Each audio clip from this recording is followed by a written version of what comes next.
Kawawa yung ano, baby Maya.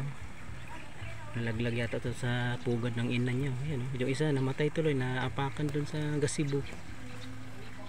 Ayan, kawawa naman siya. Baby pa siya, naghanap siya ng makakain.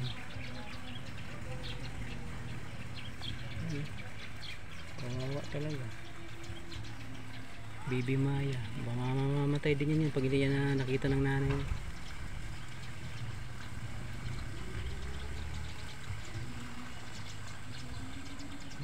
Tuloy andun yung mga pugad nyo sa mga butas, nandun sila, mga nanay siguro yung iba dyan, hindi man nyo napansin yung anak nyo nalaglag sa pugad nila. Ayun, yung mga butas nyo, yun yung mga bahay nila Ibong Maya. Ito nalaglag to doon sa ano kanina, sa sahig ng gasibo.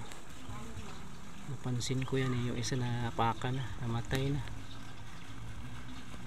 Wawa talaga siya.